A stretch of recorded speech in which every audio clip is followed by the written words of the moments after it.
Hello, this is Dr. Jeff Tarrant, Director of the NeuroMeditation Institute. And in this brief lesson, we want to talk about mindfulness, and specifically looking at how mindfulness can be a great counterbalance or to help us manage stress and anxiety. So to begin with, I wanted to actually start there, looking at how stress and anxiety often shows up in the brain. And so you might remember from the focus lesson that we talked about the anterior cingulate. So it's this strip of the brain that goes right down the middle, kind of from the beginning of the prefrontal cortex, a fair way up.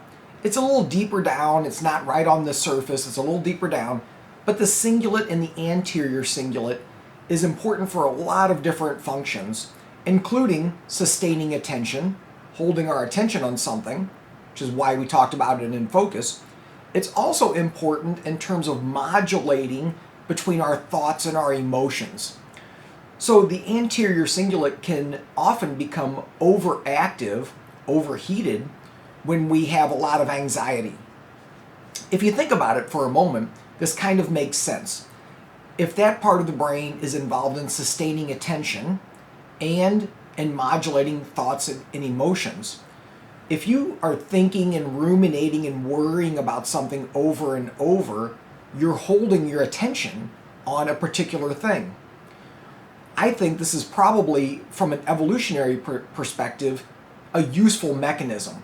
If there's something in the environment that's distressing or threatening in some ways, doesn't it make sense that your brain would have a mechanism to hold your attention on that one thing extensively and not let go? It kind of makes sense. It's a great tool.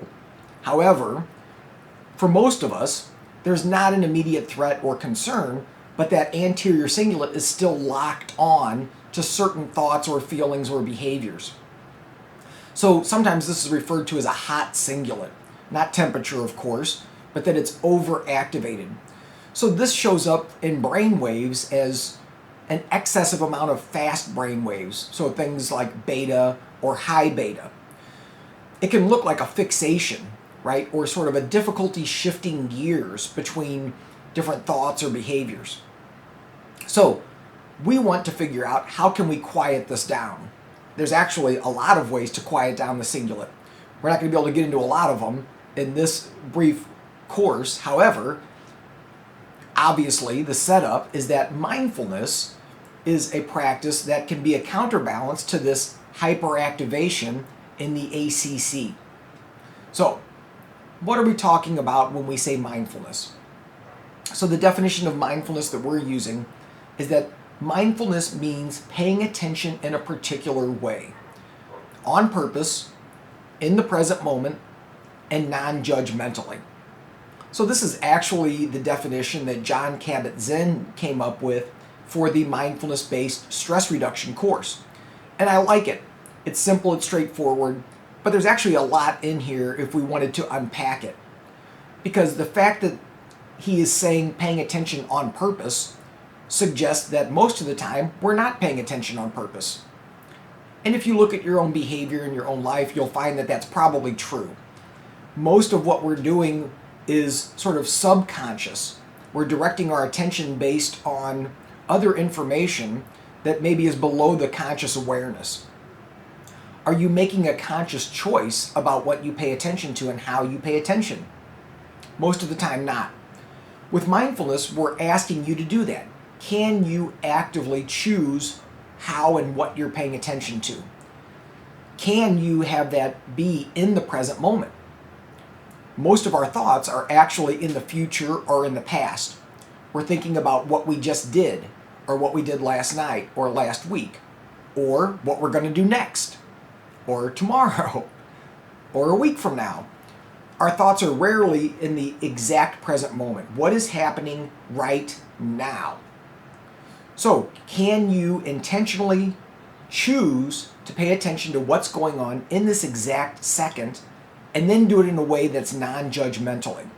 Meaning, can you be present with what's happening, but without attachment? Not grasping for things you like, not pushing away things you don't like. Simply accepting what is. So this definition, and when you think about that, that's a significant challenge. And it's important. So what it really means is that having this calm awareness, this objective sense of what's happening in the moment, and just allowing it to be there. Hopefully you can hear how that's the exact opposite of stress and anxiety. They're like opposite ends of a continuum. Kind of makes sense why mindfulness would be so helpful. Now, there's actually really good evidence that mindfulness changes the brain in a way that is also a counterbalance for stress and anxiety. So you remember when we were talking about the anterior cingulate being overheated, and I mentioned that can be too much beta or high beta, fast brain waves. Well, one of the ways to counteract fast brain waves is by increasing slow brain waves. Slow brain waves tend to be more relaxed, quiet, more gentle. So I've got a few bullet points on this next slide talking about the way that mindfulness can increase theta. Theta is a slow brain wave. So the first bullet, persons demonstrating greater theta activity report less anxiety. So this kind of makes our point. If there's more slow activity, things are not hyper engaged, right? It's more relaxed. The next bullet, mindfulness forms of meditation increase theta. We're kind of building our argument here. Increases in frontal theta during meditation are associated with decreases in both short and long-term anxiety. It all comes together. Frontal midline theta in Zen meditators correlated with increased parasympathetic activity and decreased sympathetic activation. What does that mean? So the sympathetic part of our nervous system is the activating part. It's the fight or flight mechanism. It turns on to get things done, to engage with threats in our environment. It's associated with stress and anxiety for obvious reasons. The parasympathetic is the opposite branch that is involved in things like the rest and digest system. So it becomes active when there is no threat and our system can just let down and let go. For most of us in this day and age, we spend way too much time in sympathetic arousal and not in parasympathetic. So again, you're seeing that simply engaging in a mindfulness practice shifts that balance back toward the parasympathetic. And then the last bullet, comparing a focus to a mindfulness style, you see that mindfulness results in higher levels of frontal theta. So this is starting to make our point that not all meditations are the same. Depending on what you want to achieve, you may want to pick a different style. So if you're looking to decrease stress and anxiety, mindfulness is probably going to be better than focus. Now, is there evidence? Again, this all makes sense. It's a nice argument. Is there evidence that mindfulness reduces stress and anxiety? Yes, there is. Specifically when you look at some of the better known programs that are out there. So I've mentioned mindfulness-based stress reduction, which is an 8-week semi-structured secular group to teach meditation and mindfulness skills. There's another program that's very similar called Mindfulness-Based Cognitive Therapy. Has a lot of the same elements. In fact, in the diagram on the slide, you can see that if you make a little Venn diagram, you can see where there's a lot of overlap between the two different approaches. I'm bringing these two up because there's been a lot of research on them. It's a structured program that is very well known, and so there's a lot of research looking at what's happening for people before they begin one of these 8-week programs, and then where are they at afterward. So the first bullet here, a meta-analysis of these two programs found a large effect size for changes in anxiety. If you're not familiar, a meta-analysis is just a particular statistical way of looking at a body of research. So in this case, looking at all of the research with these two programs and putting them together into kind of a giant research study. And then you also see in the second bullet, A bigger meta-analysis that looked at 19 research studies again found large effect sizes for anxiety outcomes with these two programs. So there's a couple of things that's cool about this. One is we have direct evidence that it works. The other thing that's really interesting is these programs are only 8 weeks long. So what we can see is that you can actually make significant changes in a relatively short amount of time. That's important. One of the things I really appreciate about mindfulness is that there are a variety of ways to practice. There's a lot of ways to engage in mindfulness. It doesn't always have to be sitting on a cushion with your eyes closed. So we often in our program talk about the formal versus the informal types of mindfulness, and both are actually really important. So the formal practice is sitting on your cushion or going to your mindful yoga class every week or doing a body scan meditation, right? It's a dedicated time where you are developing these practices. And again, as I've said before, meditation and mindfulness are skills and you have to practice to really get good at them. So having a formal practice is a really important aspect of developing these abilities. At the same time, the informal practices are equally important. This is where you're taking these skills off of the cushion, off of the yoga mat, into the real world, which is where we want them to show up, right? Can you be mindful out there when things are difficult? When somebody's challenging you, when things don't go your way. So we emphasize practicing both. So having ways to do it formally and informally. So a simple example of practicing mindfulness informally is choosing a daily activity. So something that you normally do on autopilot, maybe doing the dishes or walking your dog, or going to the gym. Something that you just do without thinking about it. For the next week, could you intentionally be fully present with whatever one of those activities are that you choose? So maybe every time you do the dishes for the next week, you're fully present with just doing the dishes. You're not thinking about anything else. You're not jamming out to music. You're just doing the dishes and being fully involved.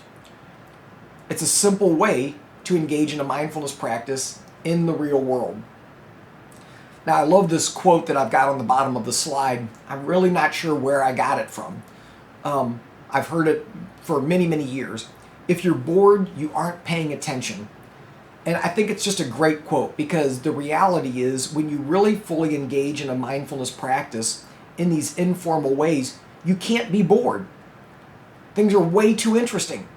There's so much in the present moment if you can learn to be there with it.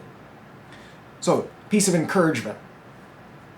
Now, there's a lot of different ways to work with mindfulness. We often will focus on the body, being mindful of the body. So what's happening in the body in the present moment. You can also orient your attention toward the thoughts. What's happening with my thoughts in the moment? What's happening with my feelings in the moment? So in this short lesson, I just want to talk for a moment about the thoughts, because those tend to be the piece that often gets us kind of stuck in that stress and anxiety. And in fact, we know that the mind creates stress, right?